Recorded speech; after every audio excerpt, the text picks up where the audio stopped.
Welcome to the On the Edge podcast with your host, Scott Groves. Scott Groves, thank you so much for being our guest for the second time on the Mike Litton Experience. Super excited to have you here, bud. We had such a great time last time that we had to have you back on.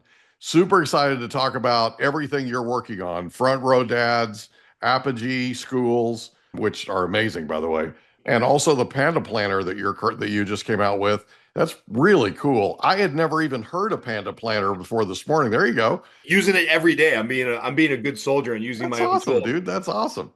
So there was a guy, one of the success coaches came out the other day with, this is how much they made without a checklist, and this is how much they made with a checklist, right? And the number was like 20 times the number. I mean, it was nuts. And I know from being in production and doing a lot of volume, I know how important it is every day to plan your day, like literally plan it down to the minute. So thanks again for being here, bud. Yeah, happy to be here, man. And whoever you were interviewing, that guy's speaking my language, because one of the things I always tell our coaching clients, I run a coaching program for loan officers, is that nobody is smarter than the checklist. Been doing this for 25 years, funded over $1 billion in loans. I've coached 1,000 loan officers over the last 9 years. And still to this day, when I get a new contract or a new file under contract, we call it in California in escrow, I still pull out the checklist. Okay, is there solar? Did we miss something on the credit report? Are you a junior or a senior? Where is your good faith deposit coming from? Like, just nobody is smarter than the checklist. And every time I'm in a rush and I take that phone call from my car when somebody goes under contract, we miss something, it blows up the rest of the deal and creates a 3 or 4 star experience instead of a 5-star experience. So yeah, I'm a big fan of the book, The Checklist Manifesto. I would say I've read probably 10 books that really changed the course of my business or my life. And the Checklist Manifesto is one that's a must read for anybody who actually treats their business like a business. Let's talk about the checklist for just a second, just real quick. Yeah. Because one of the things that a lot of people deal with that are in our industry is they're scattered, right? They're going so many different directions. Like you just mentioned, you were on the phone in your car and something gets missed. So let's talk about the checklist for just a second. So a checklist is literally a system, right? Right. So all you're doing is going back to what works. You're going back to what is thorough, for instance, right? And if you stick to that, because let's talk about this for just a second. You know how busy you are, and you know how busy a lot of these people are in the mortgage business, okay? Yep. And we're going to talk about front row dads in a bit, right? You're a dad, you've got kids, you've got a mortgage, you've got investment properties, you've got coaching clients. You have so much going on in terms of the numbers of plates you have spinning. And I do too, right? And things get missed. So one of the things that I think is important is talk a little bit about why systems work for you, and then talk about the discipline that it takes to stick to it. Yeah. You know, what's interesting, one of my favorite coaching isms or maxims or quotes is from my friend Hal Elrod, who wrote the book, The Miracle Morning. Great book. The coaching ism is every success you've ever had was preceded by a system.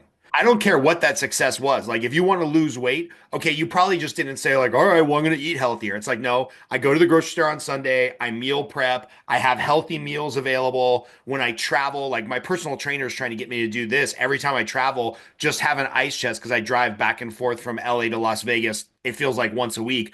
Well, now I have an ice chest of like a little cooler, cost me $100 on Amazon that plugs into my car. And I've got some protein shakes in there and some sugar-free beef jerky and whatnot. And not surprisingly, now that I have a system, I don't stop at Jack in a Box in Baker, get, 1,000-calorie, horrible piece of shit burger, right? Right. Shout out to Carl's Jr. in Baker, baby. That's like my go-to. So like every success you're going to have in business, in your personal life, if you're trying to improve the relationship with your wife, there's a system. She doesn't know what it stands for, but over here, I've got this little calendar where I just fill in, bubble dots, like those old Scantrons. It's happy wife, happy life. And every day I'm trying to do something that I would have normally pawned off on her, right? So it's like, I'm eating my lunch, I'm in there. Oh, you know what? Let me change the laundry. Let me make the bed. Let me like police up something in my kid's room that would have maybe fallen to my wife. But it's like, that's a system. Saying I love you, having date night on the calendar. We think we have to go out and conquer the world, right? To get in our wives' good graces. It's not that. It's Pick up your friggin' underwear. We're talking about Oh real yeah. life stuff, right? And it's so important. My wife's love language is quality time, right? The Five Love Languages, another book that changed my life. As long as I give her like 30 minutes a night of like decompress, we check in, we hold hands, we sit on the couch together, and we just like exchange thoughts on our day before we go into like some TV programming or whatever. As long as I do that, she'll let me get away with anything I want. Like Yeah. I can smoke cigars, I can go play poker with the guys on the weekend, I can do jujitsu at 6 o'clock in the morning and leave, getting the kids ready for school to her, as long as she gets that quality time. But for me and you, who for a living we talk all day, Yeah. it's really hard to have the mental energy to do that half hour. And so you got to have a plan, because if not, my wife and I have gotten into these seasons where like a couple months will go by and we're like, hey, we're kind of like ships crossing in the night. Like Yeah. we don't feel connected. We're more like roommates than, spouse and lovers. Yeah. Like, all right, time for like talking and then some sexy time. We got to get back to the process, because anything in your personal life or your business life where you have seen success, you had a process that preceded it. And let's be honest, that wheel falls off, right? You're out of balance. Yeah. You're out of balance, and it affects other things, right? Less so for us because we're really good at compartmentalizing and that kind of thing, but it starts to affect things, right? So what you're talking about is the discipline of making sure that you stick to that system, right? Have a system and then stick to it, right? Yeah. Do you guys have date night every week? We don't have it every week, but I do have it on my goals checklist over here. I have this big spreadsheet of like all of our goals. So I need to get in this year 300 jujitsu classes, because like if I'm healthy, everything else seems to go better. I put in 12 quality date nights, because for us, that's like a little staycation or a vacation or kind of a Yeah. grand night out. That's my thing. I want to have 12 kids meetings per kid where I do something fun with just the kids individually. 50 million in funded loans, 150 coaching clients, and 15,000 Panda Planners sold. So it's like I constantly have my goals up here that I'm tracking, because if I don't have that system of looking at refreshing my goals every day when I go to jiu-jitsu, I go in there, I put a little tick mark On on the the checklist. checklist. On Come the on checklist. now. If you don't have a checklist, like you are failing in business. Like so many people are like, oh, an appraisal comes in below the contract price. Oh, it's going to ruin my whole day. I have to have these calls. If an appraisal comes in below the contract price, my LOA handles it, because Right. she has a checklist of like, here's how I calculate the shortage. Here's the email that goes to the borrower and the buyer's agent is CC'd on it. Here's the text message that gets started just in case Scott does have to jump in. And these things that we think we're so special because we're the loan officer and we're the only one who could possibly handle it. It's like, no, if you turn it into a checklist, there's a 20 or 30 or $40 an hour employee who can handle that task. If we take 10 minutes to put it into a format, a canned email, and a checklist, and then you can pawn off that work for the rest of your life for 10 or 20 minutes worth of work that you put in upfront on the checklist or the spreadsheet. So one of the things that I learned early on when I really got busy and started becoming nationally ranked as a producer and all that kind of stuff, right, was I figured out fairly early on that if I trained my people to maintain our standard, my clients would gleefully work with them because I'm gone all the time and I'm constantly getting pulled in different directions. I'm constantly being interrupted, all that kind of stuff, right? Which is my problem as far as discipline, right? Yep. But what I found was as long as I trained them, and it was a regular thing, like we would train them weekly, okay? Because standards are a big deal. You know this. And so the Scott Grove standard is high, man, and they have to maintain that. As long as they maintain that, your clients are perfectly fine working with an extension of you, which is your team. Yeah, 100%. And something that you're articulating that maybe you didn't even realize is that when you manage to the standard, it's so much easier than managing to the person. For example, if we get a contract before 2 p.m., the standard on our team is that disclosures go out same day, the appraisals ordered same day, the initial email to the client goes out same day. We jump on a Zoom with the client same day. Now, if the contract comes out in after 2 o'clock, it has to happen within the next 24 hours. When that's the standard, my partner's name is Leah. When that's the standard, if we don't meet that standard, I can go to Leah and be like, hey, I saw that this deal went under contract at noon yesterday. We didn't get on the Zoom with the client to go through our whole pitch deck on, welcome to the contract process. Here's who's going to work on your file. Here's everything to expect. Are you a little overwhelmed? Do we have too much on the plate? What happened? Was the client not available? And now I'm managing to the standard instead of being like what I would have done in my 20s was, hey, Leah, what the hell's wrong with you? Why didn't you get to this client Yeah. yesterday? And we Yeah. all know that's a downward slope. You're losing the team member. But when you're managing to the standard, like, hey, our turn times are X. Every time, for whatever reason, I've changed companies every 2 to 4 years in my career. Every time I interview with a company and they're like, well, our underwriting turn times are 24 to 72 hours. It's like, no, I'm not going to work for this place. That's not a standard. If Mhm. your standard is we underwrite in 48 hours, okay, cool. Now we have something to manage to. But when corporate, quote unquote, or a wholesaler for those that are out there in the broker world are like, our turn times are 24 to 72 hours. That's not a standard. That's a hope. And Yeah. hope is not a plan. I Right. much rather have somebody tell me the standard is we underwrite in 24 hours. And if we don't meet that standard, you'll hear from us as to why. Underwriter was out, we had some capacity issues. Okay, that's totally fine. Like our team misses the standard all the time, but you have to have the standard in the checklist because if not, people just kind of like put it off, put it off, put it off, and then they fail. Talk about not meeting the standard for a second. When you don't meet the standard, how soon after you discover that are you on it? And talk about what that conversation sounds like.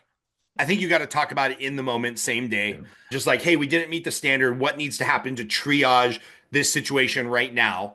And then, once every couple weeks, myself and my partner and the LOA and, my executive assistant and whatnot, we're doing a download of like, okay, maybe the standard for XYZ is 24 hours. Is that a little unrealistic? Do we need to change the standard? Are we understaffed? Do we need to take some more stuff off the plate? I meet with my executive assistant and my marketing guy every single day at 8:45. Sometimes that meeting's 5 minutes, sometimes that meeting's an hour and a half, because I have found that with I'll call them entry level employees, even though Mhm. they're amazing people and they take so much off my plate. If I'm not meeting with them every day just to do a quick little huddle, okay, Chris, what are you working on? Annie, what are you working on? Where are there conflicts on my schedule? What can I offload to you guys because I have a pretty busy day? If I'm not doing that every day, then like I kind of lose command and control and they lose direction. Right. Now, with Leah, my partner who's been doing mortgages for 20 years, I probably only need to check in with her once a week or once every other week because she's more self-sufficient. But with your LOA, with your processor, with your executive assistant, with your marketing assistant, you probably need to be doing a daily or every other day 15-minute huddle. And again, sometimes that's going to go to like an hour because you have a big project you're working on. But just those check-ins as a leader, this is something I didn't understand in my 20s. And so I would drive quality employees out of my world every couple years. And my goal now is like, Chris, my marketing assistant's been with me for 8 years. My executive assistant's been with me for 3 years. I hope Leah's with me till the end of my career, just because I've gotten better at leading people. Yeah. This is a regular thread that we're talking about in this podcast. We have a lot of leaders on, right? We have a lot of people that have led large organizations. We have a lot of people on here that are teaching leadership. They're consulting, they're coaching, that kind of thing. And one of the things that we're talking about, and I'm writing a book about it, by the way, is the power of questions. Because one of the things that you have to do when you're a leader is you have to sit with your people and connect. The Yep. best way to engage and connect them is to ask them questions, right? How are we doing? How are you doing? What is it that we can do to help you get to where you want to be? Okay. I just had this conversation with a teenager on Saturday night. Okay. And the reason I was invited to come meet with this teenager is they're going through a tough time with him and they're not able to reach him. But they were convinced, these are friends of mine, they were convinced that I could. And I did. And the only way that I did it was to ask. You have to care enough to ask. Talk about that for a second because you're like the king of dialogue, right? And you're really good at connecting. You're coaching your people all the time on how to do this. Talk about how you go about conducting those sessions and why it's so important to engage them. Yeah, I'll give you my favorite example, right? And I learned this back when I was a regional manager for New American Funding. I was managing 40 loan officers and 17 support staff along with my partner, Justin Bale. And that year, Justin and I, personal production, 200 million, branch, 400 million, region, almost a billion. There was a lot to manage. And what we decided was so that the other loan officers could learn from everybody else's pipeline and so that we could have some level of cohesion, we did an all-in Wednesday morning pipeline call where we went through every single loan in the branch and then the region, right? So it was like, I don't care. You can be self-employed effectively and make your own schedule and all this shit loan officers tell themselves. Wednesday morning from 9 a.m. to 10:30, you will be in this office or you will be on Zoom with your camera on. That is the only thing we require of you. And what we found as we were going through the pipeline is we would just ask the question everybody asks, hey, are we on track? Oh, yeah, we're on track. Next week later, hey, the Litton loan, is that on track? Yeah, it's on track. Third week, oh man, we're going to be closing late. This blew up, that blew up, this blew up. And what Justin and I realized is that every LOA has their process, right? So the process was like, yeah, of course we're on track. There's just these 7 things we do right before closing to verify the insurance binder and make sure the 4506T results came back correctly and whatnot. And I don't fault them because that's their process. And so what we did was we strategically changed the question to, okay, what if we had to close today? And then you have to shut your mouth. And then the processor would look at it and be like, oh, well, if we had to close today, I don't have the 1004D back on the appraisal because the water heater wasn't strapped and I don't have this and I don't have that. That's a better question because now you're getting to the root of all the things that could hold up the deal. We went from a binary question of are we on track, yes or no, to what if we had to close today? And all of a sudden, it brought all the issues to the surface. And all of a sudden, instead of 15% of our deals closing late, we went to like 5% of our deals closing late because then the LO knew when to get involved, when to start asking the questions, when to start pushing on the realtor, or, and this is very hard for loan officers to do, we would be sitting in that meeting and I would be like, Nick, right now, 10 days into the contract, we know this deal is closing late. The client is like not comfortable signing digital disclosures, or we already know that there's massive inspection issues and appraisal issues, and they called out, the rotted deck and stuff. Right now on day 10, this is the day to call the buyer's agent, the listing agent, the buyer, and be like, hey, I'm foreseeing some problems. Let's move closing back by a few days or a week, or just know that we have some challenges. And then what happens? The realtor wants their check. So now they're engaged in solving the problem versus you calling them 24 hours before closing and be like, well, the underwriter and the appraiser came up with, they don't care what the underwriter and the appraiser said. It's the loan officer's job to get the thing closed and get the check in the realtor's hand. And processors would sometimes be like, Scott, that's not fair. We've only had the contract for 4 days. I'm like, yeah, I know. What if we had to close today or this Friday? They'd be like, well, I still need this and this and this and this. All right, cool. Let's go get that. Right. And so to your point, Mike, just by asking better questions, it immediately transformed how we ran our pipeline meeting and how much more efficient our branch was. 1,000%. And when they come back to you and they say, you know what, that's not fair, what you need to do is go, okay, let me ask you a question. Have you ever in your life ever been involved in an escrow where the escrow was a 30-day escrow and it had to close in 5 days? Life is full of curveballs, right? Right. These things are imperfect. We're dealing with human beings who have things happen. It does happen, right? Yeah. Welcome to life. Hey there, Scott Groves with a quick interruption to the podcast. Sorry about that, but I just want to take a quick minute to announce our sponsors here for the podcast, and that sponsor is me, Scott Groves. It's actually the revenue that we generate through doing mortgages here at Neo Home Loans and the money that we generate from the coaching program that I run, Consolidated Coaching for Loan Officers, coaching by loan officers for loan officers that helps support this podcast. I really started this in 2021 as a passion project during COVID, and we're excited to bring you a new episode every week, but this only happens if I'm making money in my real full-time job. So please, if you or somebody you know is looking to buy, sell, or refinance a house, our team is licensed in almost every state in the country. And if you know a loan officer who's looking for sales coaching, personal development coaching, lead generation coaching, please get in touch with us. Scott at the Scott Groves team. We'd love to hear from you. We'd love for you to support our other endeavors, which is mortgage financing and loan officer coaching, which allows this podcast to exist. Now back to your regularly scheduled programming. Would we rather be prepared for it Or Right. would we rather be standing there going, okay, now what are we going to tell the realtor that referred it to us? Come on, Well, man. and then what was beautiful, Mike, is like as we asked that question, without badgering them, without, beatings will continue until morale improves. What happens was the processor and the LOA would move a bunch of those backloaded tasks up to the front end. And then all of a sudden we were like, oh, okay, now by a new standard, it's easy for our branch to close deals in 15 days. So Yeah. when I can call a listing agent with confidence and be like, hey, I know this is a flip. I know the investor wants out of this house as soon as possible because they're paying a daily carry cost. We can absolutely close in 15 days. Oh, well, how can you do that? I hear that from every lender. And then I would go into this explanation of how we run our pipeline calls Mhm. and how we preload all the work instead of backload all the work. And they would trust us. They'd be like, oh, yeah, that makes sense, man. I wish every lender did that. And then boom, we get the contract accepted. So, how big is it?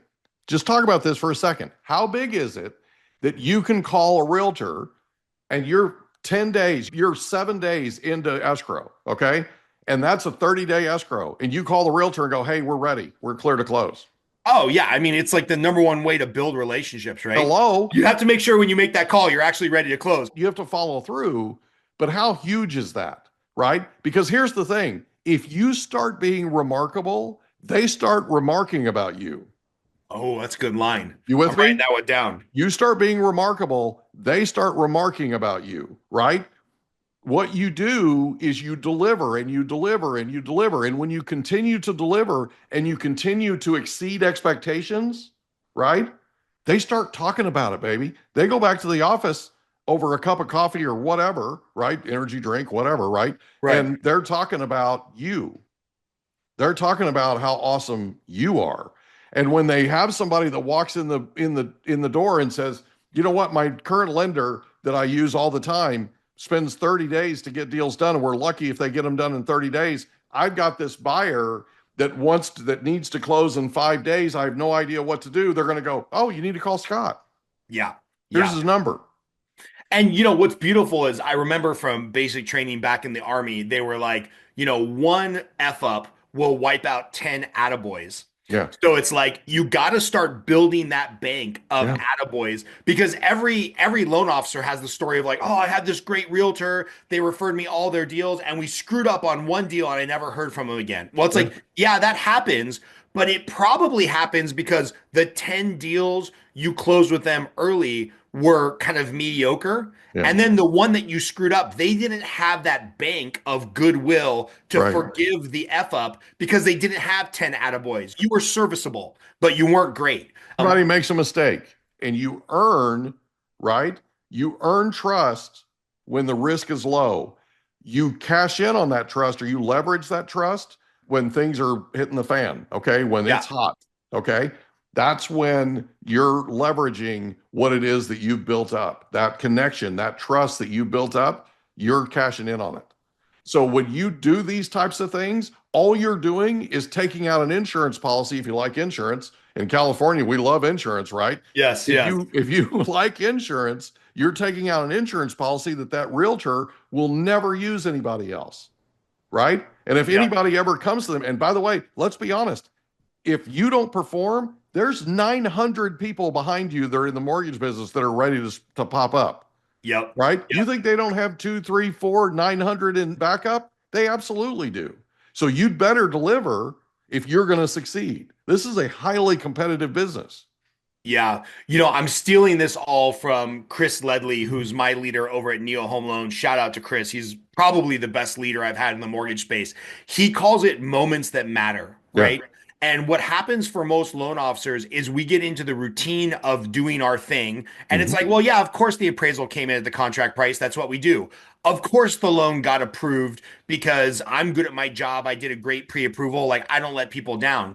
But what loan officers, especially seasoned people like us, what we miss is these moments that matter Yeah. where there should be a like higher emotional state, or we can manufacture this increased emotional state where when the approval gets done, when the appraisal comes at the contract price, when the deal is clear to close, That's your opportunity to call the buyer's agent, the buyer, and the listing agent, make them the hero of the story, and be like, hey, Mr. Listing Agent Mike, just want to say the appraisal came back at the contract price. I know we were a little bit worried about this one because every comp is now at the top of the market. You guys, you the realtors, did a great job getting the deal under contract at a price where everybody felt they were winning, and our appraisal could bring in the deal at the contract price. Thanks for being awesome. By the way, is there anybody else in your world who needs to get motivated about buying a house with you by getting pre-approved with me?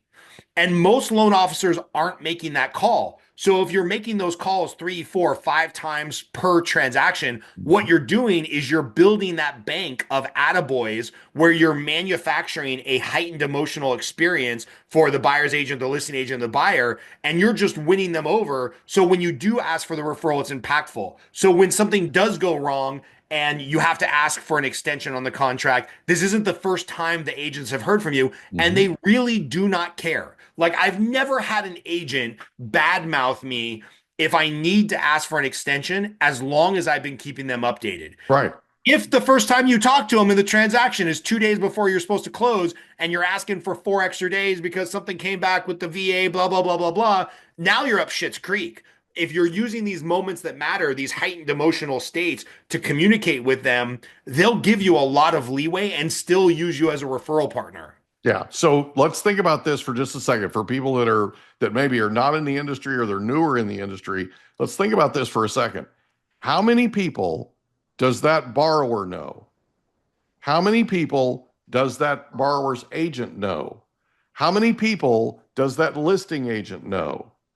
How many people does the title officer know? Title rep. How many people does the escrow rep know? Okay. This is all about it, dude. I had situations where people would call me up from escrow and they'd go, hey, we have an absolute clown for a lender and we need somebody who will do what they say they're going to do. And the escrow officer would go, have you talked to Mike? Do you know him? You want me to have him call you? I had her completely trained on how to refer me, to control the lead, the whole thing. Okay. Now, every single time she did that, she had an office full of flowers when she came back. I don't know how that happened. Right. But here's the deal. You take care of the people that take care of you, and you can turn every single deal into 7. You just have to be on purpose about it. Yeah. So we're recording this on a Monday. I got 4 referrals since Friday. 2 of them, I have no chance of capturing them. You know, the 2 people are very unhappy with their loan officer. They feel like the education and everything is just dog doo-doo. But both of them are locked in with a bank on a 7-year arm that I can't touch, right? Right. 3 of those 4 people were referred by past clients. Yeah. I still took, in my Friday night over the weekend, half an hour to educate them, ask them to send me the loan estimate, just if there was any room in there for them to save money with the lender they're going with. And, you know, I'm not going to get those deals, but what I'm doing is I'm planting those seeds of future refinance. I then called the past client that referred me and said, hey, Will, this guy, Will Duffy, love him to death. Really appreciate you sending over your buddy, Robert. You know, he's in a really good spot. I had him send me all the paperwork. I evaluated it. He's not happy with his loan officer, but he's getting a good deal. At least he's not getting ripped off. He's already a week and a half under contract. I told him to just keep going the process with that because he already has the appraisal. I appreciate you thinking about me. Keep sending them over to me and I'll help these people at some point, even if it's just some upfront education. And like, I know that just 30 minutes worth of work per deal, so 2 hours worth, you know, 2 out of those 4 of those deals we're going to get. And the 2 that we didn't get, the referral source, which was a past client, is going to continue to refer me, right? And that's how you build and stack relationships on top of each other instead of like, oh God, I lost a relationship, I got to go find another one. Oh, I lost a relationship, I got to go find another one. True professionals, they're stacking relationships, right? And, you know, my goal this year is $50 million. You kind of alluded to it. Like, my wife and I, we opened a school. I run a full-time coaching program. I'm an investor in Home IQ and Fledge, which are tech companies that support the mortgage industry. Very involved in a mastermind called Front Row Dads. If I'm being totally honest, I'm probably working a full 2 days in the mortgage industry doing the lead generation, following up. Now that's spread out over the course of the week. But if I was like, how much full-time effort am I really putting into the business? It's probably about 2 days. Now, in fairness, I give up 50% of my money to Leah so she can work Mhm. 60 hours a week in the business.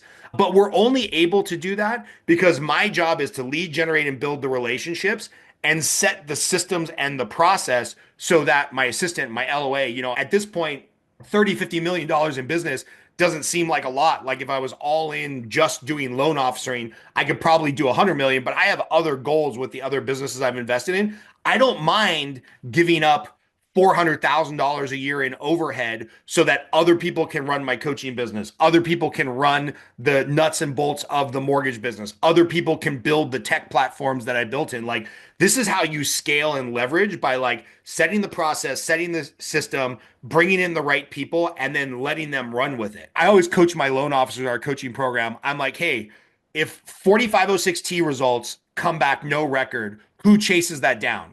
And they're like, well, my LOA does this, and sometimes I got to do that, and blah, blah, blah, blah, blah. And I'm like, okay, well, you do not have a system. If you don't know 4506T results come back no record, it's the LOA or the partner or the processor's job to be like a dog with a bone and fix that. If you're jumping in as the loan officer, you might as well be a $20 an hour employee because Mhm. that's a $20 an hour employee task. Like you should not have the time in your life to get involved in the ops piece and micromanage. That just means you're hiding behind busy work instead of productive work. Right. And by the way, the busy work thing is an easy place to go to, Oh yeah. right?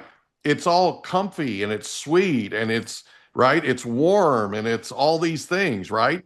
And it makes you feel good because now you feel like you're irreplaceable. Yep. What? What is that?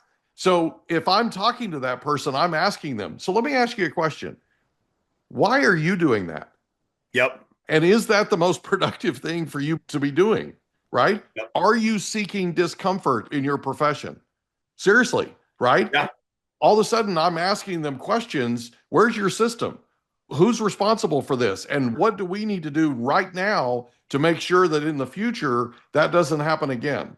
Yeah. So you give me what your system is. Let's go over it right now. Now, all of a sudden, they're telling you what their system is, and they're taking 100% ownership. So that's the thing that I feel like is so unbelievably important about questions. Pull it out of them, get them to where they own it, right? If they Yeah. say it, it's real. I'll give Okay. you an example. And this is why I've been using this system called a Panda Planner for like 5 years. It's a daily planner. I write down my schedule and everything. And we wanted to have a planner for our coaching company because I really believe the physicality, and for those of you that are listening instead of watching on YouTube, I'm holding this up. The physicality of writing down, okay, what are the goals? Did I work out today? Where's my call list, the 13 proactive sales calls? What did my schedule look like? I really believe in a physical planner. Our buddy Todd has a Win by Noon. There's some other ones out Yep. there.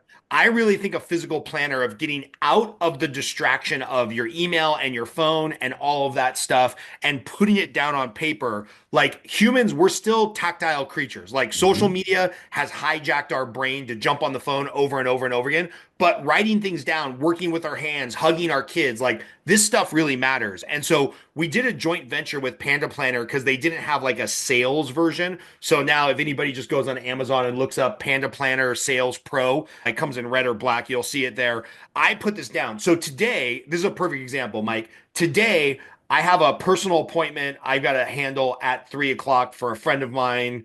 He's embroiled with the police. It's a big mess. I'm going to go support him at 3 o'clock. That's going to take about 45 minutes. I always leave by 4:45 to go to my kid's 5 o'clock jujitsu class because that's important to us. We're a big jujitsu family. That's how we get our physical fitness. Mhm. So I'll be done at the police station probably around 3:45 or 4 o'clock helping my friend. I got to be at jujitsu at 5 o'clock. Not enough time to run home. If I didn't have this Panda Planner or I didn't have a plan of attack on how I was going to make my sales calls, what would we do?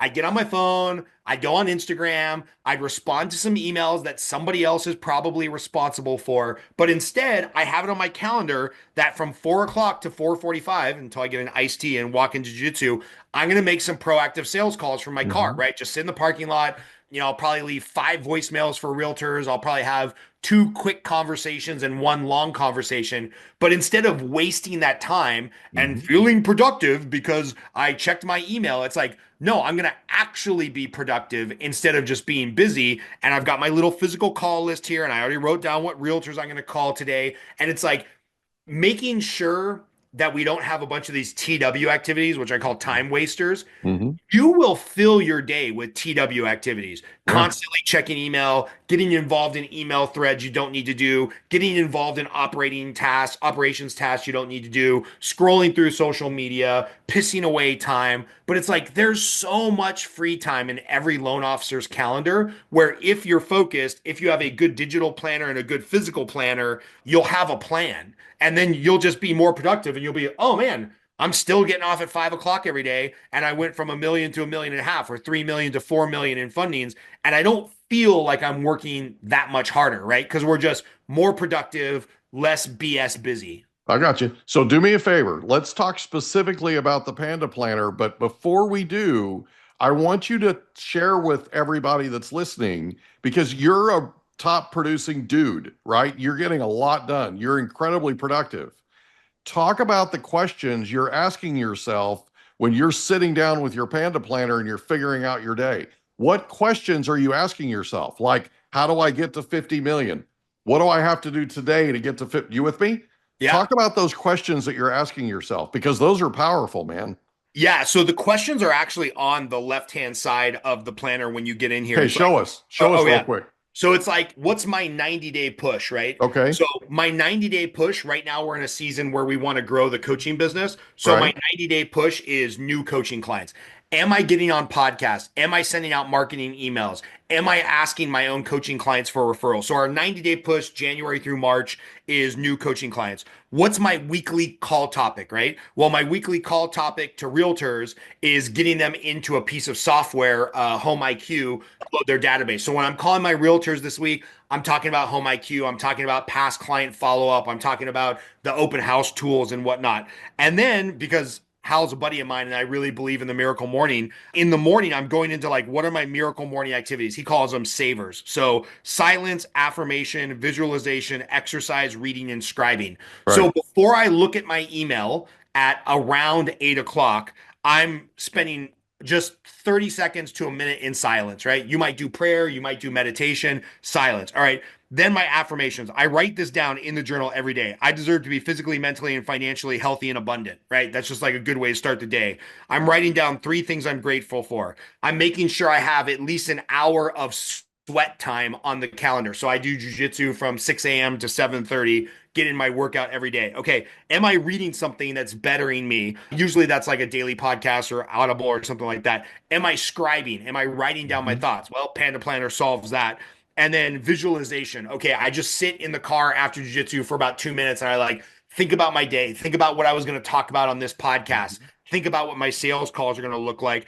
And then I write down the big 3 projects or the big 3 rocks of the day, where it's like, if I get through these 3 big rocks for today, Mhm. I'm going to feel like today was successful. So, number one was quality podcast with Mike where I'm focused, right? Mhm. Don't have the email popping up. Don't be looking at my phone. So, you were on my project list for today. Number two, Neo, we just changed our parent company. There's a sales call that I normally don't attend that I have to be on today because I have to see what offerings this new parent company has on the jumbo side and the non Mhm. QM side. So one of my big projects for today was Neo calls to make sure I totally understand our suite of jumbo products. And then project number 3 was like, I always got to start Monday off right. I always tell our coaching clients, I don't care if it's telling your wife you love her, working out, making your 10 or 15 sales calls, like never miss a Monday. Because if you Yeah. miss a Monday, it throws off the whole week. So that's when I put it in my calendar from 4 p.m. to 5 p.m. This is when I'm going to make the focused calls, right? On Wednesday, my barber can only fit me in at 3 p.m. My day is going to be done by 3 p.m. because I'm getting my haircut, then my kids getting my haircut, then we go to jujitsu. So it's like, all right, I got to rearrange what part of the day I make my sales calls on. And on Wednesday, if you were to look at my digital calendar right now, I got an hour and a half blocked out on Wednesday from 11 to 12:30 before I host a weekly mastermind lunch at 1 o'clock, where I've got to get those sales calls out of the way or like business just suffers, right? I've got 7 people on my payroll in the various businesses that Mhm. are all supported by my mortgage revenue. If Yep. I don't make my sales calls and do that proactive green time activity, everything else just falls apart. The school doesn't work out. I don't have money to invest in the tech companies. My coaching program suffers. It's like I got to lead by example and generate the business. Absolutely. Yeah, totally. So on the right side of the Panda Planner, what's there? Rewriting my schedule for the day, even though I have a super dialed in digital calendar. And for those that are watching on YouTube, real quick, I'll share a screen just so they can see how wild this is. This is my calendar for the week. So, even though I have everything here in digital form, I'm shocked how many times in the morning at about 4:45 I'm transposing from my digital calendar to my physical planner just in case I got Mhm. to run out of the office and take it with me, make sure I don't miss any calls and I don't want to keep jumping back on my phone and getting distracted by Instagram notifications.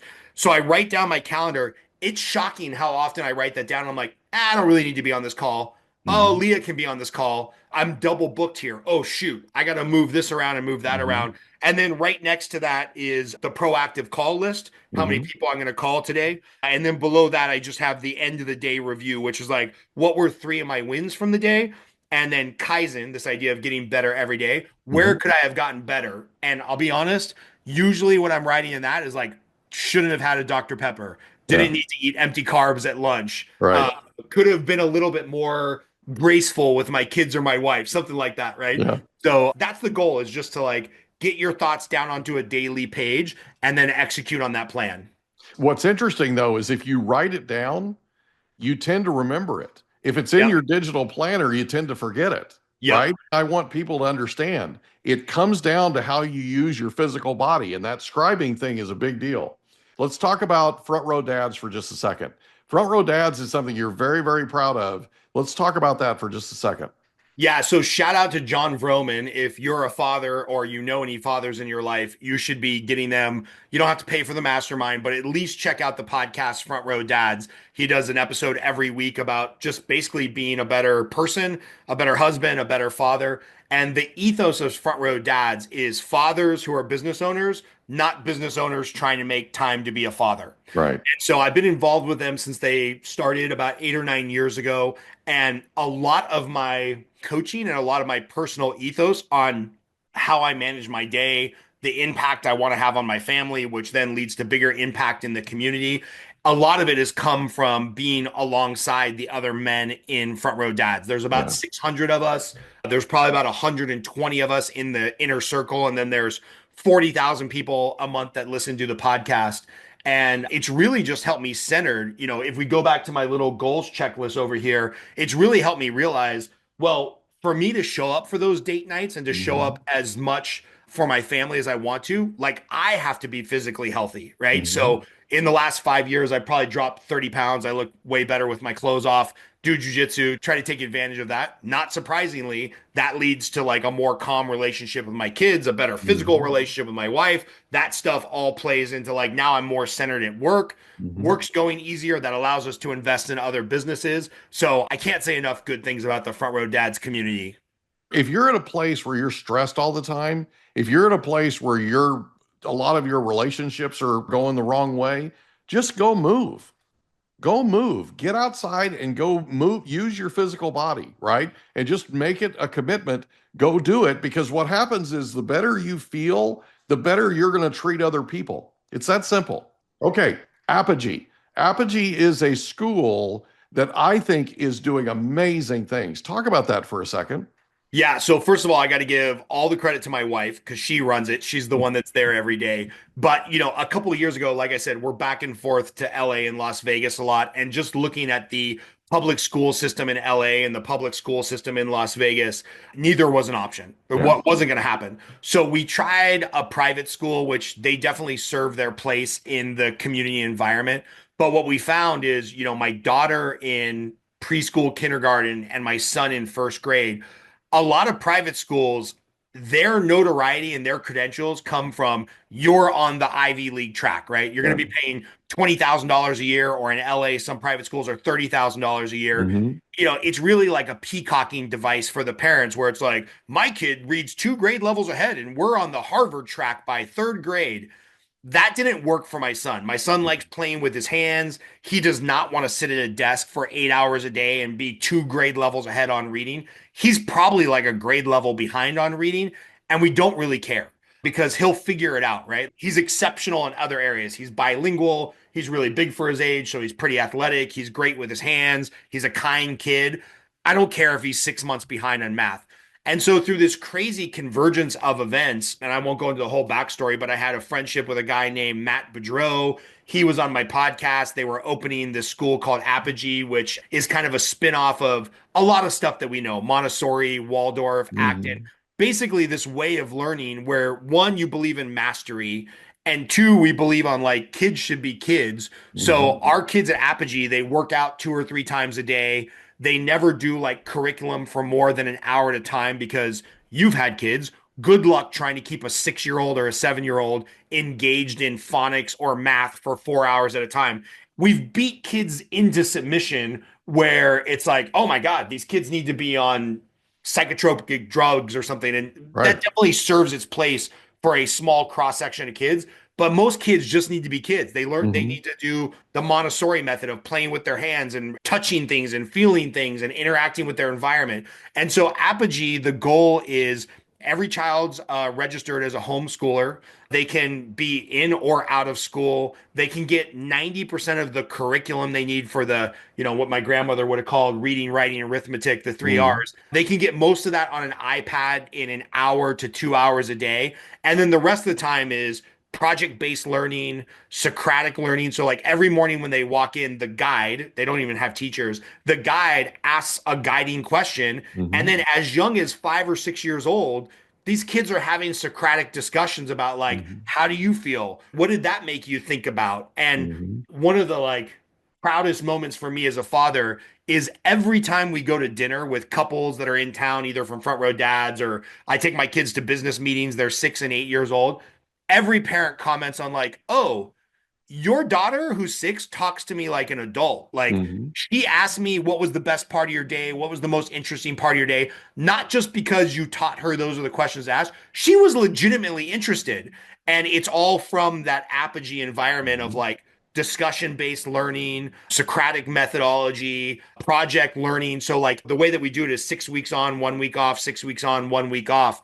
But at the end of every 6 weeks, the parents are required to come to the studio, and every parent from 5 to 11 in the school that we open, they have a project that they have to present on, right? So, like the first 6 week segment was everybody had to design their coat of arms, their code. And through all of that, they learned about medieval history, like what was the Mhm. code of the knights? Who were the knights of the round table? How did we end up building a constitution in America? Because they had to build a constitution for their classroom.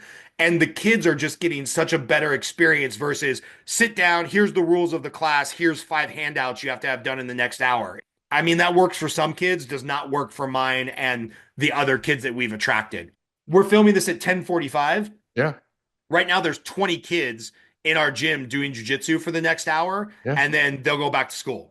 I just feel like that's a better use of time. It's a better use of time. And if you break it up like that, they don't go downhill in terms of productivity and focus, right? Right. During that last 3 hours of that 4 hour stretch.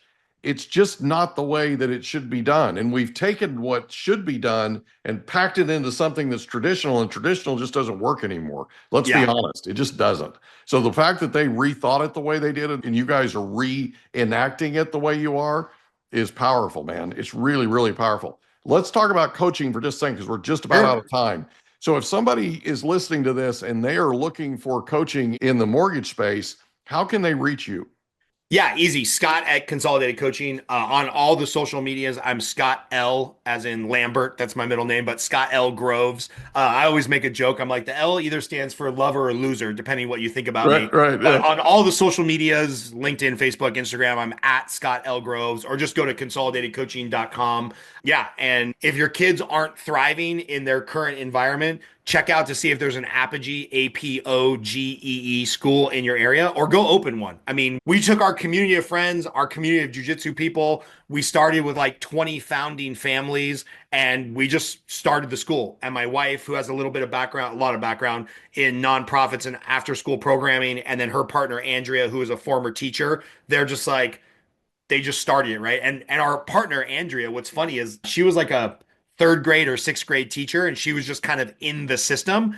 And then when her kids were born, she kind of took a step back and looked at it from the 30,000-foot view. And she's like, Yeah. is this the environment I would want my kids in? And she was like, hell no. I Right. got to look for other options. So my wife and her started the school, and it's been a huge blessing for the kids, for our community. And one day it'll be profitable. So That's awesome, buddy.